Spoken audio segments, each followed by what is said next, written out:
Snow fell thick outside the old stone chapel, blanketing the steps in white as warm wedding music echoed inside. Marcus Reed leaned forward, preparing to kiss his bride.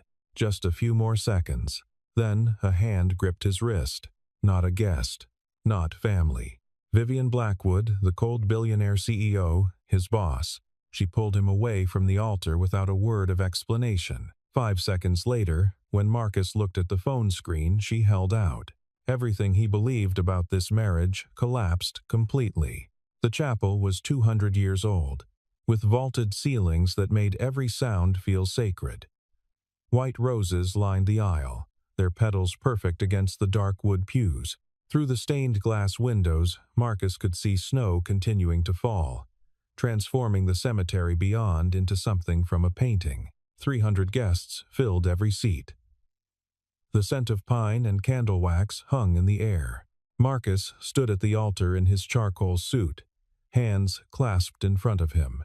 His palms were slightly damp. At 42, he'd thought he was past wedding nerves, but here he was, heart racing like a teenager. In the front row, Noah sat perfectly still in his miniature vest and bow tie.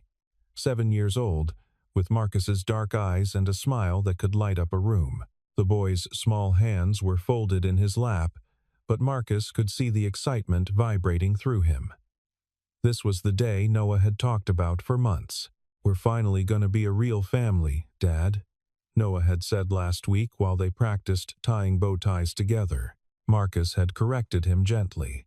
"We've always been a real family, buddy, just you and me." "I know," Noah had replied, with the wisdom of a child who'd learned too early that families came in different shapes. "But now it'll be like other families, with a mom and everything." The organist began the processional. Every head turned. Lauren appeared at the back of the chapel in her ivory gown, a vision of grace. Her auburn hair was swept up, exposing the elegant line of her neck. She'd been crying happy tears, Marcus assumed, and her eyes were bright with emotion. She'd been patient with him. Patient with Noah. Patient through the careful, measured way Marcus had learned to approach relationships after Denise left. Marcus felt his chest tighten with something that felt like relief. Finally. After 5 years of being alone, of being both mother and father, of microwave dinners and parent-teacher conferences, where he was the only dad in a sea of moms finally, he was building something stable for Noah. Lauren reached the altar. Through her veil, she smiled at him. Her hand was warm when it touched his. The minister opened his worn Bible. "Dearly beloved," Marcus glanced at Noah, whose face was pure joy. This was right. This was what they both needed. "We are gathered here today." The chapel door opened. A gust of winter air swept down the aisle, making the candles flicker. Several guests turned with annoyed expressions. Marcus didn't look. Probably a late arrival, trying to slip in quietly, to join this man and this woman in holy matrimony. Footsteps. Steady, purposeful. Not the hesitant shuffle of someone looking for a seat. Marcus felt it before he saw her, that peculiar shift in air pressure that preceded Vivian Blackwood wherever she went. She walked down the center aisle in a black wool coat, snowflakes still melting in her dark hair. No apology in her posture. No acknowledgement of the 300 people staring at her. Vivian Blackwood didn't do churches, didn't do weddings, didn't do anything that wasn't meticulously scheduled in her calendar. Yet here she was. Their eyes met. Hers were gray and utterly unreadable. Lauren's grip on Marcus's hand tightened. The minister paused mid-sentence, confused. Vivian stopped 3 feet from the altar. She didn't look at Lauren, didn't acknowledge the minister. Her gaze was fixed solely on Marcus. "I need to speak with you," she said. Her voice was low, controlled the same tone she used in board meetings when she was about to fire someone.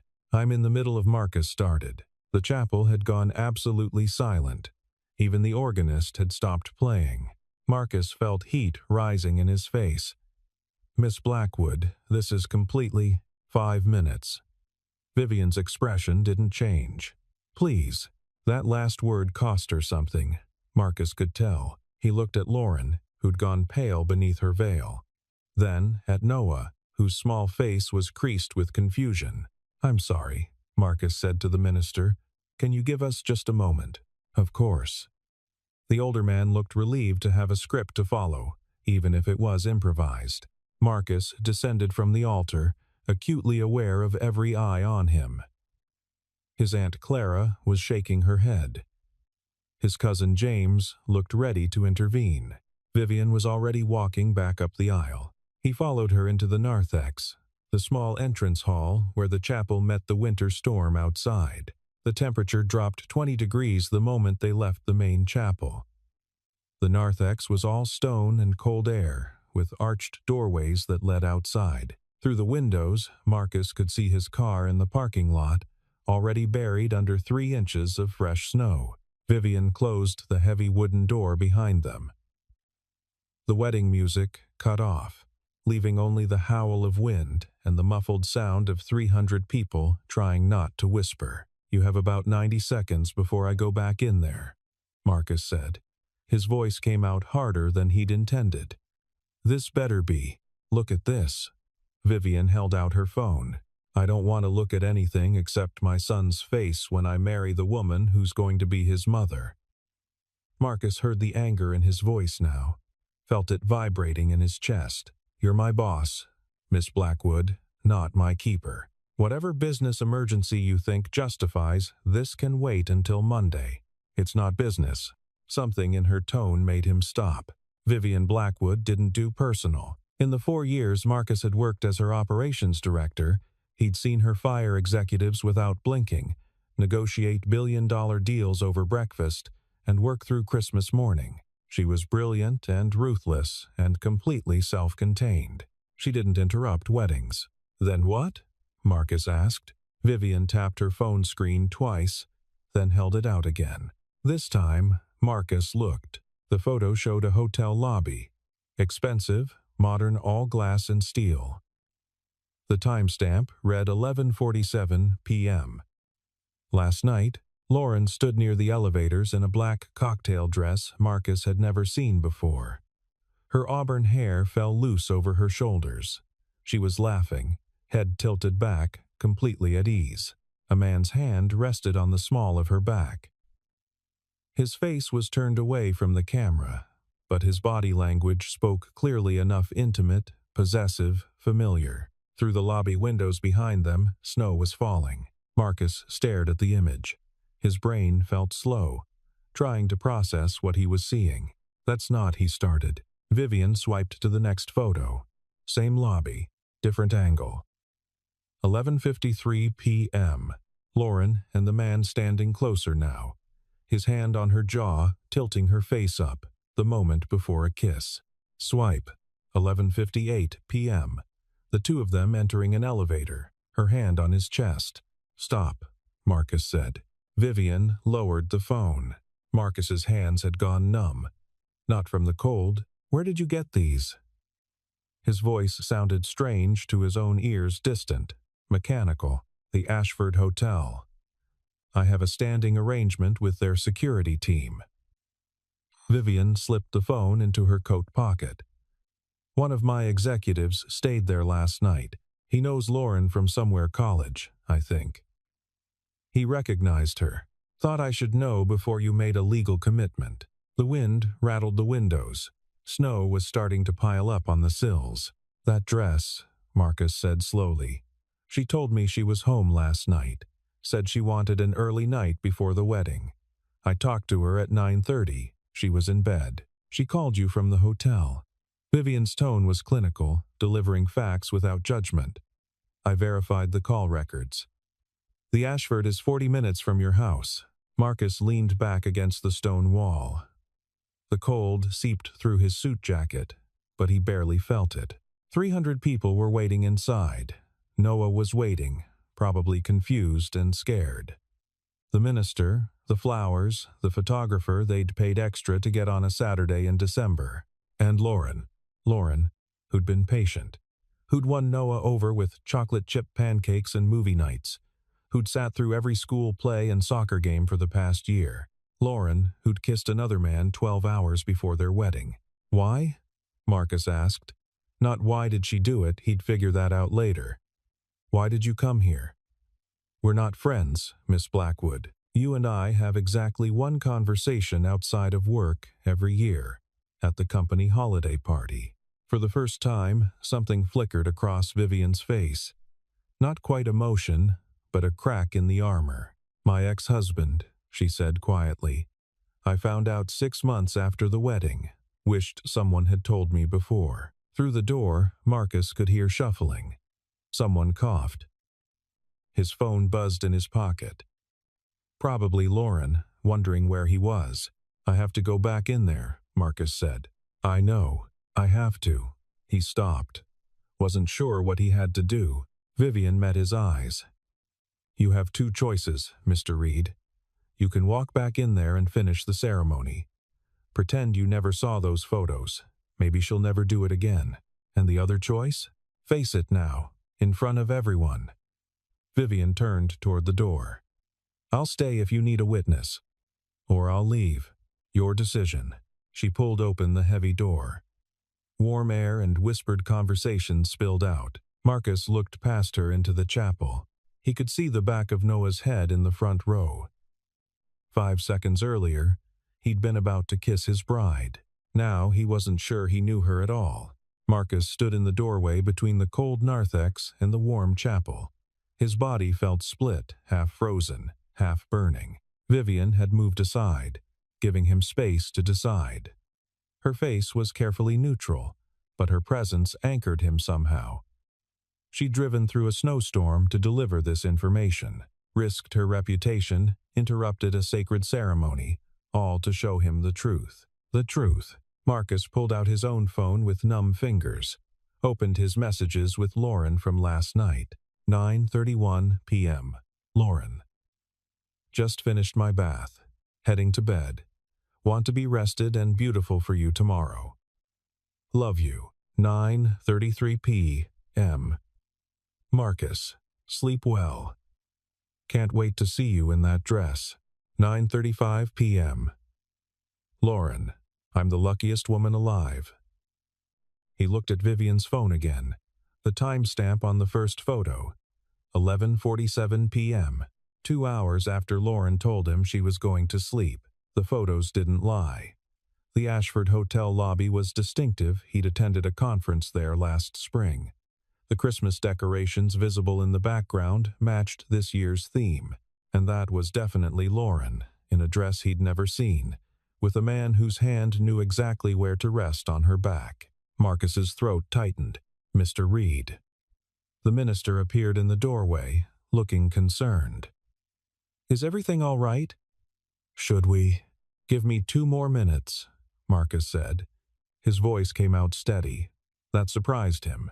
The minister nodded and retreated. Marcus watched Noah through the gap in the door. His son had turned around in the pew, small face searching for his father.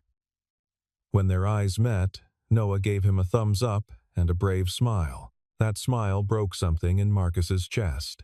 Noah, who'd asked Santa for a mom who stays last Christmas. Who'd introduced Lauren to his teacher as my almost mom with such pride. Who'd practiced his ring-bearer walk for weeks, wanting to get it perfect. Marcus thought about Denise. Noah's biological mother had left when the boy was 18 months old. Just walked out one Tuesday morning while Marcus was at work. Left a note on the kitchen counter. I'm not built for this. I'm sorry. He'd found Noah screaming in his crib 3 hours later. Diaper unchanged, bottle empty. For 5 years, Marcus had been both parents. Had learned to braid hair by watching YouTube videos. Had memorized which vegetables Noah would eat and which he'd hide under his napkin. Had held his son through nightmares. Had been there for every first day of school. First lost tooth. First time he asked why he didn't have a mommy like the other kids. Because sometimes families look different, Marcus had said, holding Noah close. But we have each other. That's what matters. Then Lauren had come along. A kindergarten teacher, patient and warm. She'd seemed perfect, too perfect, maybe. Marcus had been cautious at first, protective, but she'd won him over month by month. More importantly, she'd won Noah over. And now this. Marcus looked at Vivian. How long have you known? Since 6 this morning. I drove 3 hours to get here. She paused. I debated whether to tell you, wondered if ignorance might be kinder. But you told me anyway. Vivian's expression shifted slightly, not quite softening, but revealing something beneath the ice. Because you deserve to make your choice with all the information, not discover the truth in 6 months or a year, and realize you could have walked away clean. The door opened wider.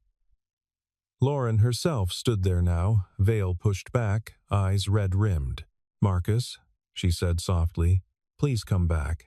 Everyone's waiting. He looked at her, really looked at her for the first time since Vivian had appeared.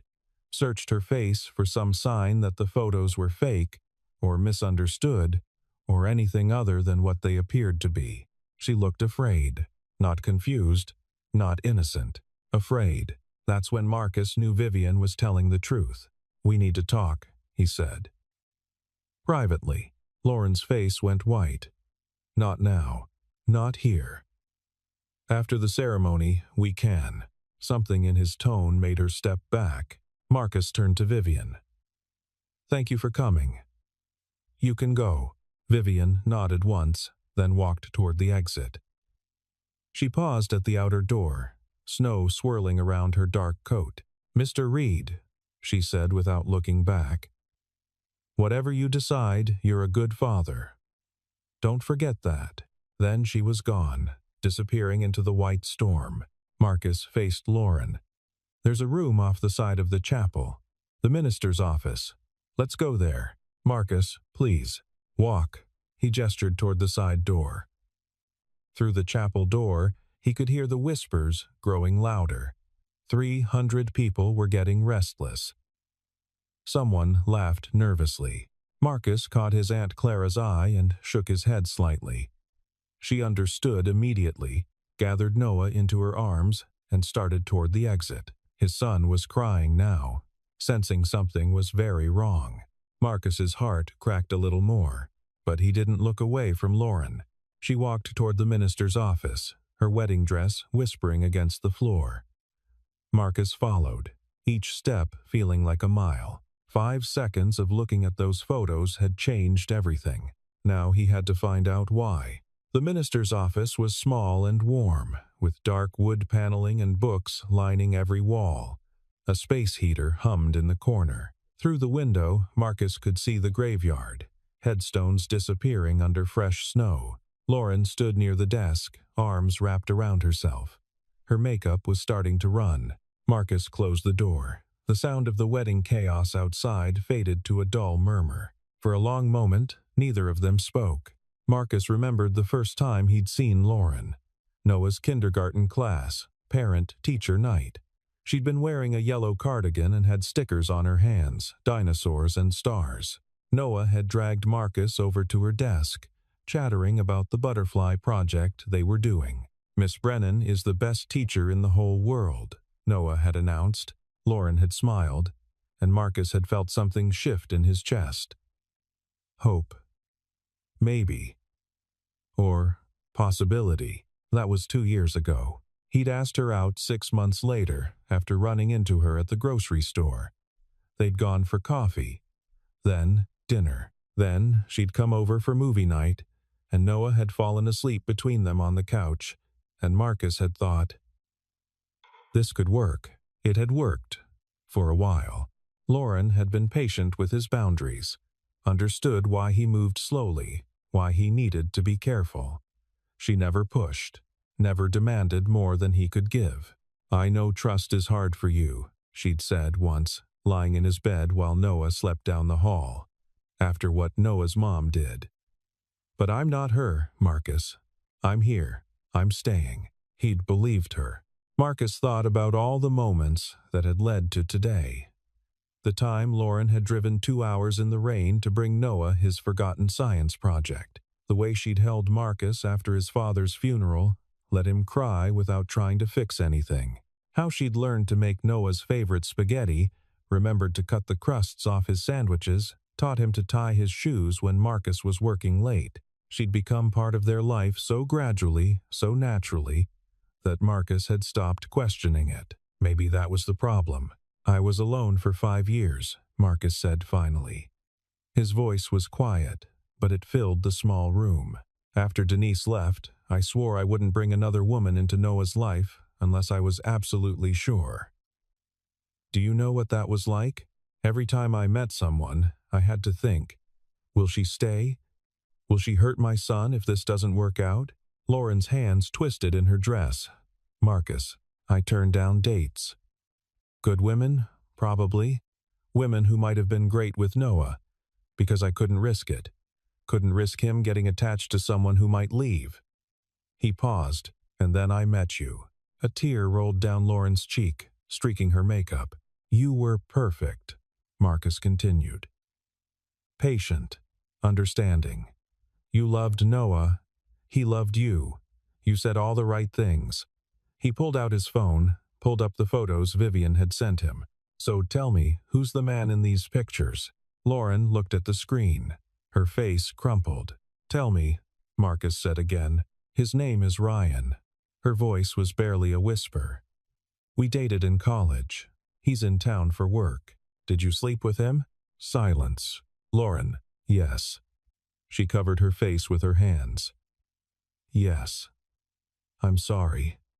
God, Marcus, I'm so sorry. The words landed like physical blows. Marcus had suspected it, had known it really, but hearing her confirm it was different. He sat down heavily in the minister's chair. Through the window, he watched snow bury another headstone. Why? He asked. If you didn't want to marry me, you could have just said so. We could have called this off a month ago, saved everyone the trouble. I do want to marry you. Lauren moved closer, desperate now. I love you. I love Noah. This was just it was a mistake. A stupid, terrible mistake. Was it the first time? She hesitated a second too long. Lauren, no, she whispered. There were 2 other times. Last month, when Ryan was in town for a conference, Marcus felt something cold settle in his stomach. While you were here. While you were living in my house, reading bedtime stories to my son. It didn't mean anything. He's from my past, and when I saw him again, I just... She stopped, shook her head. There's no excuse. I know that. No, Marcus agreed. There isn't. He thought about Noah, probably crying in his aunt's car right now. Thought about all the plans they'd made the honeymoon to Disney World that Noah had been talking about for months, the family photos they'd scheduled, the new room they'd prepared for Lauren's things. Did you ever actually love me? He asked. Or was this just convenient? A ready-made family, a good man who'd be grateful for your attention? Don't say that. Lauren knelt beside the chair. Please, Marcus. I made a mistake.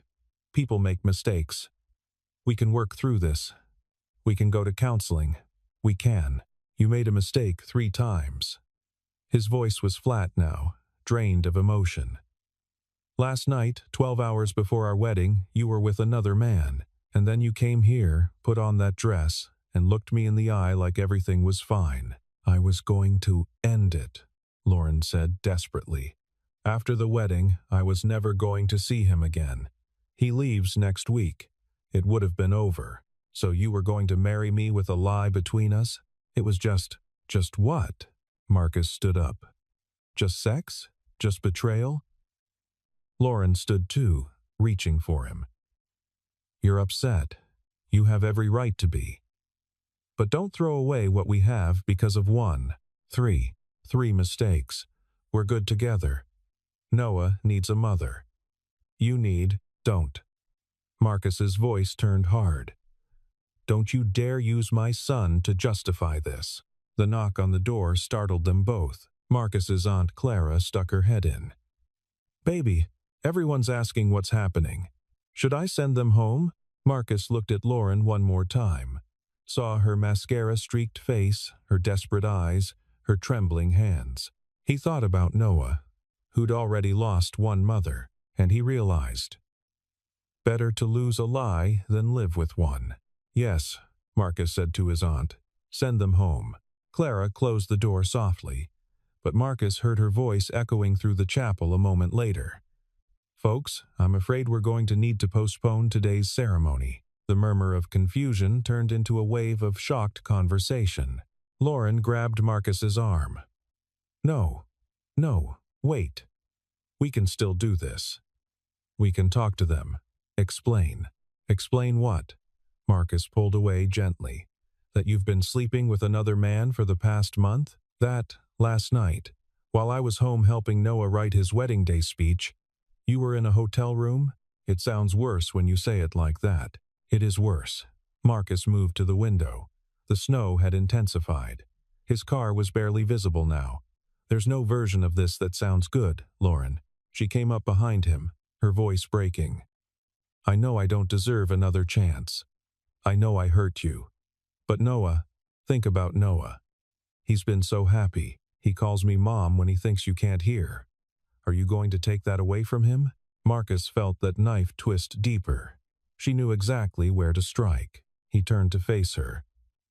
You took it away from him. Not me. You made these choices. I'll end it.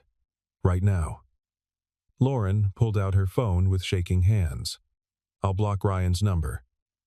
Delete everything. You'll never, and 3 years from now? Marcus asked quietly. 5 years from now? When another man from your past shows up, or you get bored, or things get hard? What then? That won't happen. How do I know that? How does Noah know that? He saw her flinch. His biological mother already walked away. I've spent 5 years making sure he understands that wasn't his fault, that he didn't do anything wrong. And now you want me to marry you, knowing that you might do the same thing? I would never leave Noah. You already did, the moment you got in that elevator. Marcus's voice was firm but not cruel. You chose yourself over our family. 3 times. Lauren's face hardened. The desperation started shifting into something else. Anger, maybe, or pride wounded too deep. So that's it? She said. One mistake and I'm irredeemable? You're so perfect, Marcus. You never made a bad choice. I made plenty of bad choices, but I never made them at the expense of someone I claimed to love. He paused. And it wasn't one mistake, Lauren. It was 3. Plus, lying about it. Plus, planning to marry me anyway. Fine. She wiped her eyes, smearing makeup across her face. What do you want me to do? I want you to leave. Today. Clear your things out of my house while Noah and I are at my aunt's. You're serious. Completely. Lauren stared at him, and Marcus saw the moment she realized he wasn't going to change his mind. Her expression shifted through several emotions, shock, hurt, anger, before settling on something cold. This is why Denise left, she said quietly. Marcus went very still. You're too rigid, Lauren continued, her voice gaining strength. Too controlled. You have these impossible standards, and the moment someone shows they're human, you shut down. No wonder Noah's mother couldn't handle it. No wonder. Get out. You're going to end up alone, Marcus. You and Noah both. Because you can't forgive anyone for being imperfect. I said get out. Marcus opened the door. The chapel had mostly emptied. A few people lingered near the entrance, his cousin, the photographer, the wedding coordinator, looking stressed. Lauren pushed past him, her dress catching on the doorframe. She didn't fix it. Marcus watched her walk toward the exit, heels clicking against the stone floor. She grabbed her coat from the rack, struggled into it without stopping. At the door, she turned back. For a moment, Marcus thought she might apologize again, might show some understanding of what she'd destroyed. Instead, she said, I hope you find someone who meets your standards, but I doubt you will. Then she was gone, disappearing into the snow like Vivian had an hour earlier. Marcus stood alone in the empty chapel. The white roses still lined the aisle. The candles still burned. The minister emerged from his office, looking uncertain. Mr. Reed, he said gently. Where's Noah? Your aunt took him to her car. He's asking for you. Marcus nodded. He walked down the aisle, passing the pew where Noah had sat so excited just an hour ago. His feet felt heavy. At the door, he paused. Looked back at the altar where he'd almost made the biggest mistake of his life. Then he stepped out into the winter storm. Actually, let me restructure this. The confrontation happened in part 5. Let me revise to continue the emotional journey properly. The parking lot was chaos. Cars were trying to leave in the snow, wheels spinning, horns honking. Marcus spotted his aunt's silver SUV near the back, exhaust puffing white clouds into the cold air. He trudged through 6 inches of fresh snow, his dress shoes soaking through immediately. He didn't care. Through the SUV's rear window, he could see Noah's small silhouette. The boy's shoulders were shaking. Clara rolled down her window as Marcus approached.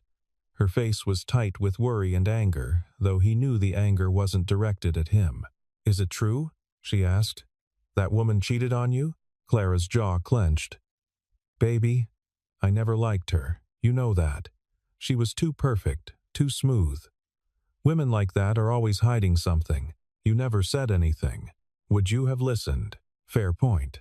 Marcus had been so focused on giving Noah a complete family that he'd ignored his own instincts. There had been small things.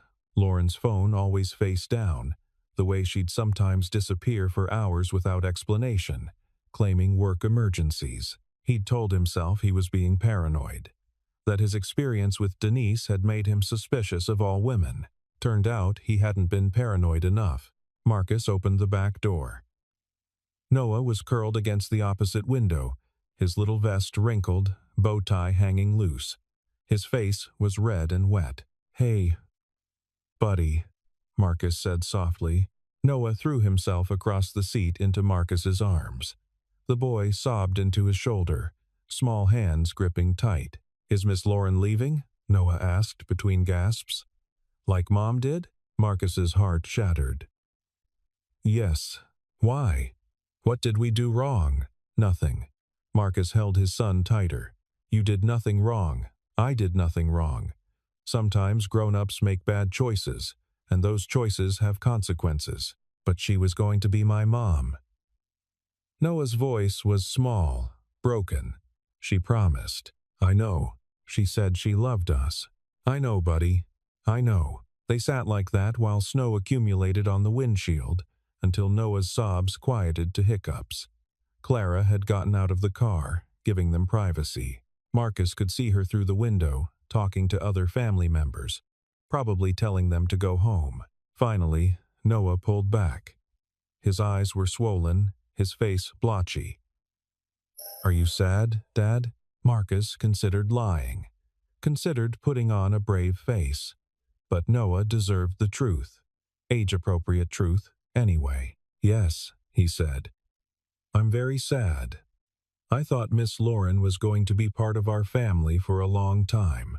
Did she do something bad? Will we ever see her again? I don't think so. Noah nodded slowly, processing. At 7, he'd already learned that people could disappear.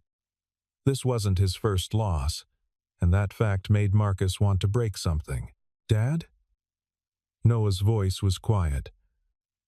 I'm glad it's just us again. You are? Yeah. Noah leaned against him. When Miss Lauren was around, you were different. Happier sometimes, but also worried. Like you were trying too hard. Kids saw everything. Marcus should have known. I'm sorry, Marcus said. I wanted to give you a mom, a normal family, but we are normal. Noah looked up at him with those serious dark eyes. We're just normal, different. Like Charlie's family, he has 2 dads. And Emma lives with her grandma. We're just us, and that's okay. 7 years old, and already wiser than Marcus had been at 42. You're right, Marcus said. We're just us. Clara tapped on the window. Everyone's gone. I'm taking you 2 to my house. You're staying for dinner. No arguments. Marcus nodded. He buckled Noah into his booster seat, then went to retrieve his own car. It took 10 minutes to brush off the snow and get the engine started. As he pulled out of the parking lot, Marcus glanced in the rearview mirror. The chapel looked peaceful, almost magical, covered in white, like the disaster inside had never happened. But it had, and now Marcus had to figure out what came next. Over the next 3 days, Marcus learned that Lauren wasn't going to go quietly. The first message came that night, after Noah was asleep at Clara's house. Marcus's phone buzzed with a text from an unknown number. "You just made the biggest mistake of your life." He deleted it. More messages followed over the next days. At first, they were apologetic. "I'm so sorry. Please give me another chance. I'll do anything." Then angry. "You're being cruel. Throwing away a year of my life over one mistake." Then calculating. "Noah needs a mother. You're being selfish, thinking only about your hurt feelings." Marcus blocked the numbers. She'd find new ones. On Tuesday, his phone rang while he was making breakfast. Noah's school. His stomach dropped. "Mr. Reed? This is Principal Hayes. I wanted to give you a heads up. Miss Brennan stopped by this morning. She was asking to see Noah." Marcus's hand tightened on the phone. "Did she?" "No. We informed her that she's not on the approved pickup list, and since you'd called yesterday to let us know about the situation, we asked her to leave. She became upset." "How upset?" "Campus security had to escort her out." Principal Hayes paused. "I wanted you to know. We're keeping an extra eye on Noah today. Thank you. I appreciate it." Marcus hung up and immediately called his lawyer. Ex-lawyer. Technically the man who'd handled his custody paperwork with Denise. "I need a restraining order," Marcus said when David answered. By Wednesday, Lauren's true colors were fully showing. She'd created a social media account, something she'd never had before, claiming she didn't like the drama. Now, she had plenty to share. Marcus's phone exploded with messages from friends showing him the posts. Photos of Noah with Lauren, captioned, "Missing my little man," being kept from him by a father who thinks he's above forgiveness. Photos from their relationship, carefully curated. "A year of my life, thrown away because I'm human and made a mistake." The narrative she was spinning was clear. Marcus was the villain. Cold, unforgiving, keeping her from a child she loved. No mention of Ryan, no mention of the hotel, just Lauren as the victim. Marcus's cousin James called furious. "She's posting pictures of Noah, without your permission." "I know. My lawyer's handling it. You want me to go talk to her?" "Because I will. No." Marcus kept his voice calm. "Let her show everyone who she really is. The truth will come out." And it did, though not how Marcus expected. On Thursday morning, Vivian Blackwood called him. "Are you watching this?" she asked without preamble. "Watching what?" "Your ex-fiancé's social media meltdown. Someone sent me the links." Marcus pinched the bridge of his nose. "I'm aware. My lawyer says. She's attacking you at work, too. Emailed half the company about what an emotionally abusive boss I must be to have enabled your behavior." "What?" "She's claiming I coerced you into leaving her, that I have inappropriate feelings for you and sabotaged your wedding out of jealousy." Vivian's tone was dry. "It's creative, I'll give her that." Marcus felt sick. "I'm sorry. I'll handle this. Already handled. I forwarded her emails to our legal team. She'll receive a cease and desist by end of day." Vivian paused. "How are you holding up?" The question surprised him. Vivian didn't do personal check-ins. "I've been better," Marcus admitted. "And Noah? Resilient. Kids are tougher than we think." "Good."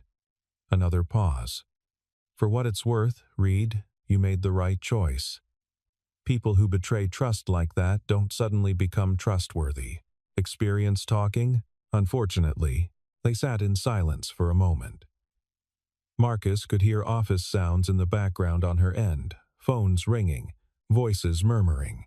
"Thank you," he said, finally, "for coming to the wedding. For telling me. You already thanked me. I meant it then, too. I know." Vivian's voice softened almost imperceptibly. "Take the rest of the week off. Spend time with your son.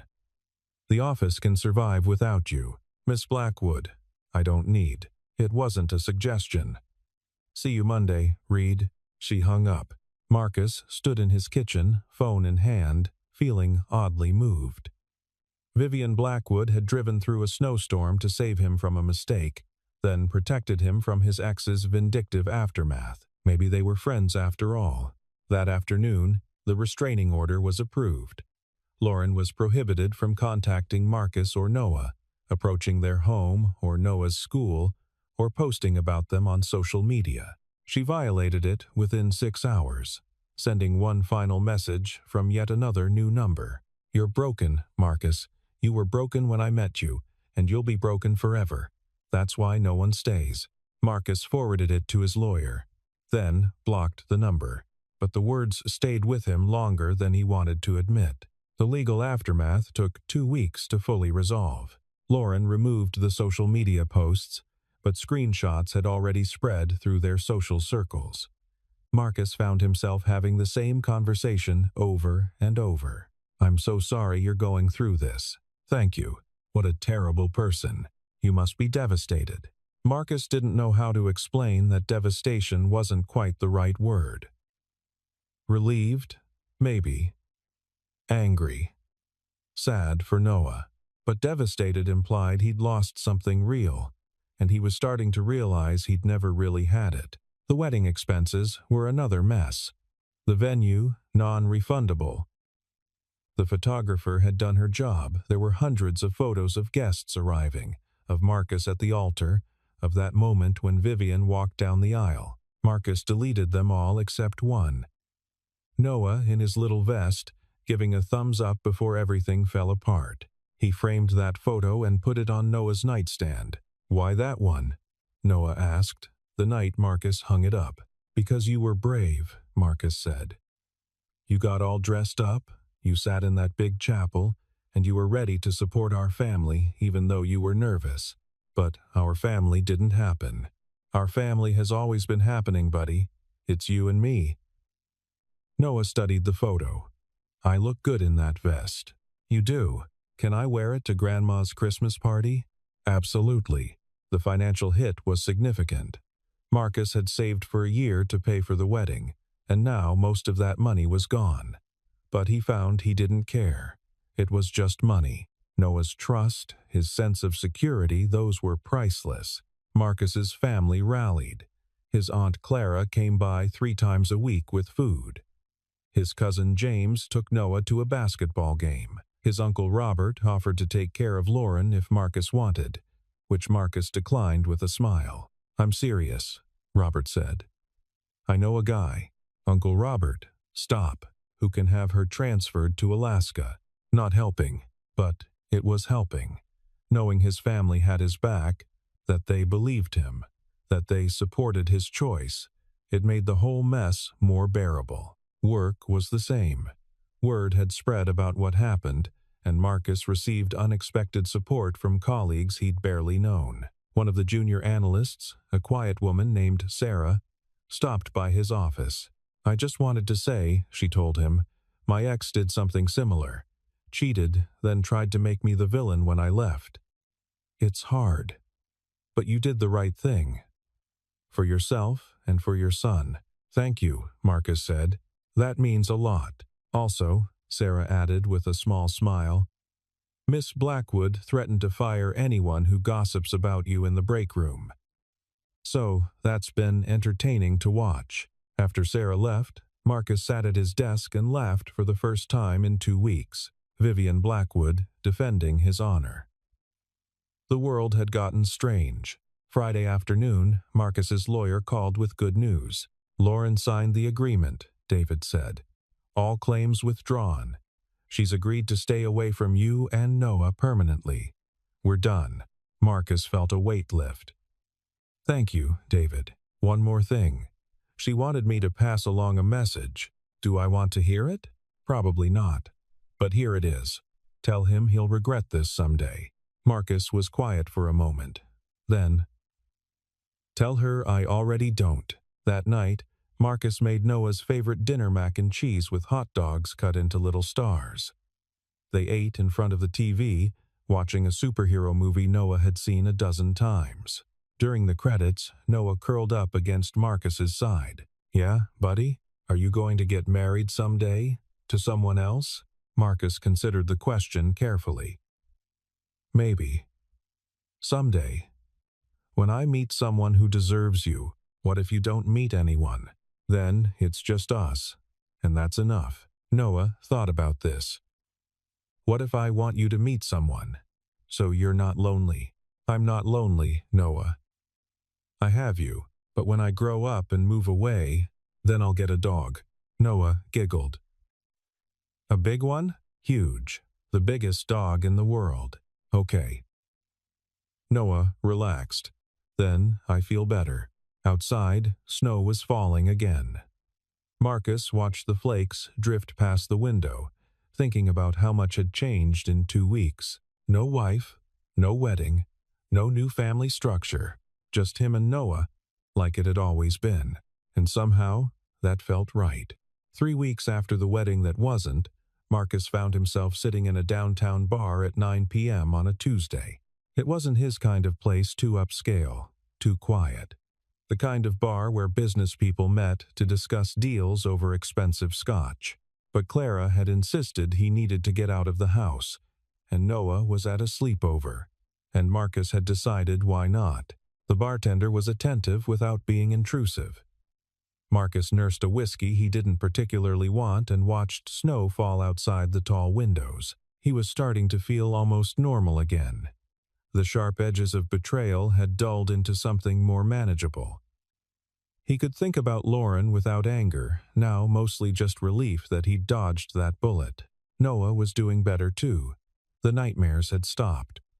The questions about Lauren had faded. Kids were resilient in ways adults couldn't quite manage. Is this seat taken? Marcus looked up.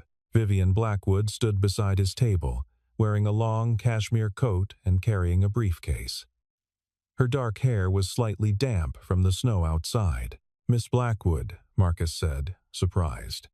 I didn't expect, this doesn't seem like your kind of place either. It's not. Client meeting ran late. I came here to decompress before driving home. She gestured to the empty chair. May I? Of course. Vivian sat, setting her briefcase aside. She didn't order a drink, just removed her coat and settled in with the kind of efficiency she brought to everything. For a moment, they sat in silence. It wasn't uncomfortable, exactly. More like two people who'd shared something significant and weren't quite sure how to return to normal. How's Noah? Vivian asked finally. Good. Better than I expected, honestly. Kids are tough. And you? Marcus considered lying, then decided against it. I'm okay. Some days better than others. That's honest. You drove 3 hours through a snowstorm to save me from making a massive mistake. Figure I owe you honesty. Vivian's lips twitched, not quite a smile, but close. You don't owe me anything, Reed. Then call it gratitude.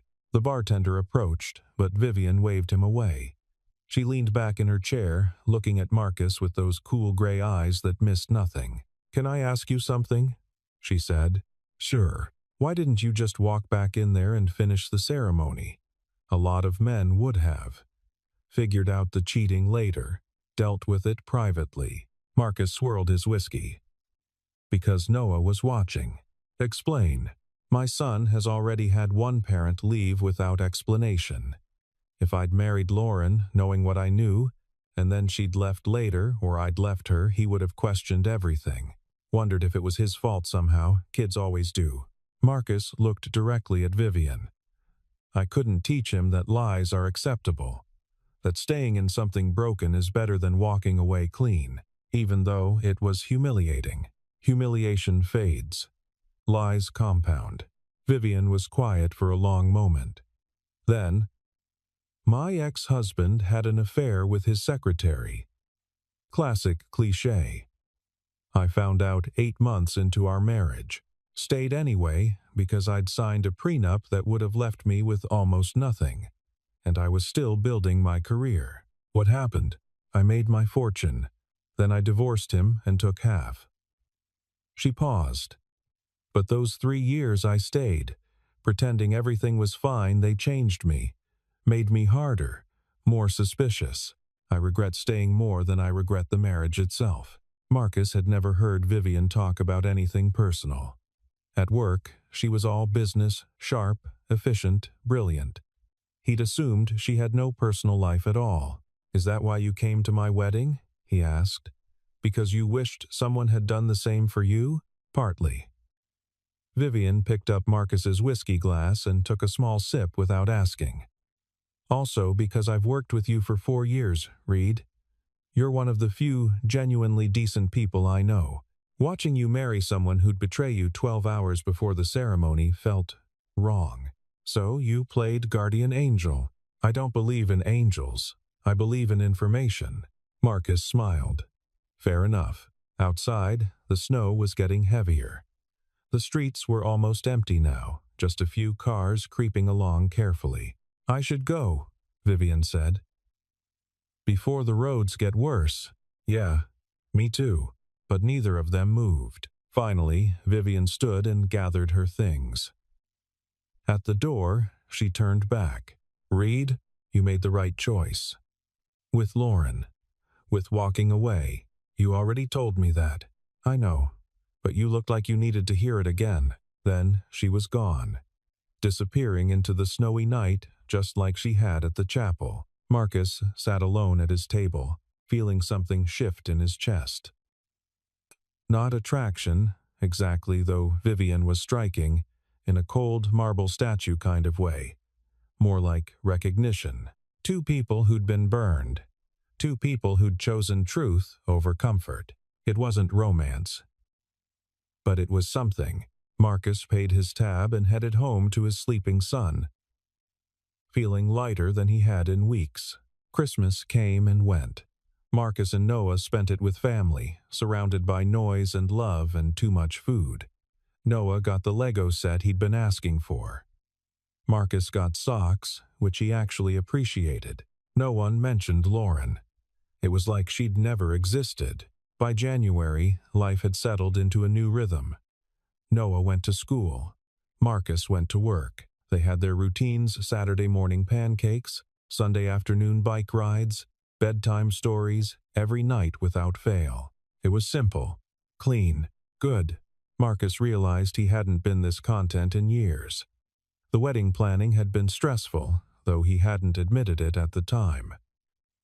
Always worrying about budgets, guest lists, seating charts, always trying to make sure Lauren felt included in every decision while also protecting Noah's feelings. Now he didn't have to balance anyone's needs but his son's and his own. Freedom felt good. At work, things had shifted slightly. Vivian still ran the company with an iron fist, still expected perfection, still terrified most of the staff. But with Marcus, there was a new ease. She'd stop by his office sometimes, ostensibly to discuss projects, but often just to talk. About business, about the news, about nothing much at all. "People are gossiping," Sarah told him one day, grinning. "They think Miss Blackwood has a crush on you.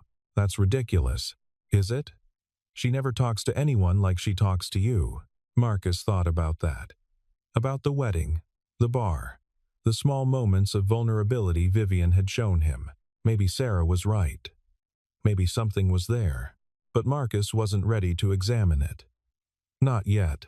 The thing about betrayal, he was learning, was that it didn't just hurt in the moment. It left aftershocks, moments when you questioned your own judgment, wondered if you'd ever be able to trust anyone again. Marcus caught himself doing it. Analyzing everything Noah's teachers said, looking for hidden meanings. Being suspicious when Clara was late to pick Noah up from his house. Wondering if the woman who'd smiled at him in the grocery store was just being friendly or wanted something. It was exhausting. "You're going to drive yourself crazy," Clara told him over coffee one Saturday.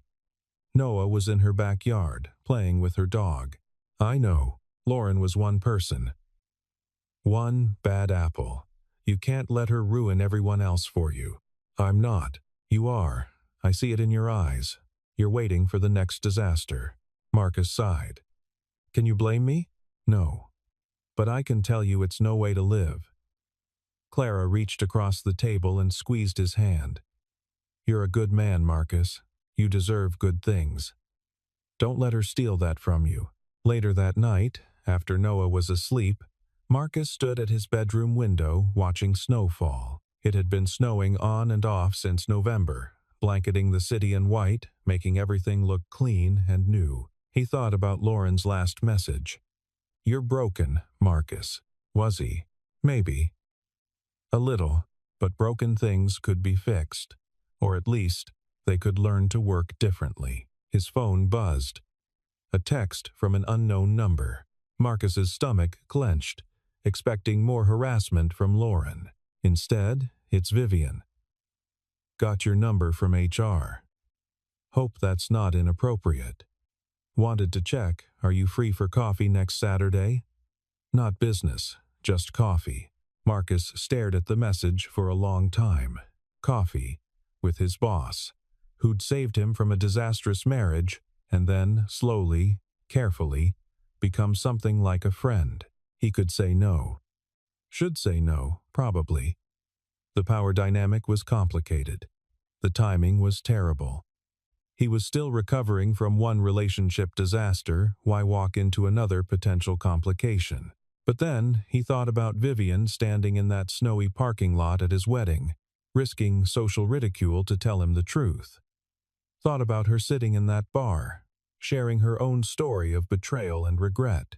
Thought about how she'd asked about Noah, had defended him at work, had seen him at his worst, and not looked away. Marcus typed, Saturday works. Noah has soccer at 10, but I'm free after. Say 11:30? The response came quickly. Perfect.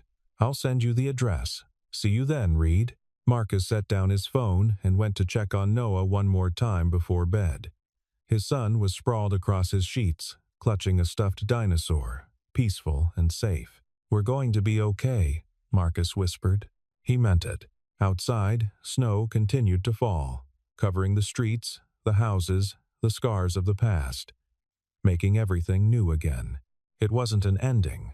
It was barely even a beginning. But it was enough. For now, it was enough. The coffee on that Saturday had turned into lunch the next week. Lunch had become dinner. Dinner had become regular Thursday nights when Noah was at his uncle's house. Marcus moved slowly. Vivian didn't push. They talked about everything, work, family, the scars their exes had left. Vivian met Noah casually at first. A coincidental run-in at the park that Noah saw right through. Dad's being weird again, Noah told Marcus that night. He gets all smiley when Miss Blackwood is around. Do you like her? Marcus asked carefully. Noah considered. She's smart, and she doesn't talk to me like I'm a baby. Is that a yes? It's a maybe. I need more data. 7-year-olds. Scientists in training. The data came in gradually. Vivian at Noah's soccer game, cheering louder than anyone else. Vivian helping with homework, explaining math concepts Marcus had forgotten. Vivian letting Noah teach her how to play his favorite video game, even though she was terrible at it. By June, Noah's verdict was in. She's okay. You can keep her. Marcus laughed until he cried. They still moved slowly. Marcus's house, his rules. Vivian never stayed over when Noah was home. They kept their relationship quiet at work, though everyone knew anyway. You're happy, Clara observed one Sunday. Really happy. I haven't seen you like this in years. I am, Marcus admitted. What's different this time? Marcus thought about it. She sees me. The real me, broken parts and all, and she doesn't try to fix them or pretend they don't exist. She just accepts them. That's love, baby. Maybe it was. Marcus wasn't ready to use that word yet, but he was getting there. One Saturday in August, Almost 8 months after the wedding that never was, Marcus took Noah to the park. They were throwing a football when Vivian arrived, wearing jeans and a t-shirt, casual clothes Marcus still wasn't used to seeing her in. "Can I try?" she asked. Noah threw her the ball. She caught it, then threw it back with surprising accuracy. "You played sports?" Marcus asked. "Quarterback in high school. Full scholarship." Vivian grinned. "I contain multitudes, Reed." They played until Noah got distracted by the playground. Marcus and Vivian sat on a bench, watching him climb the jungle gym. "He's a good kid," Vivian said. "The best. You did that. Single-handedly. He made it easy. He's resilient."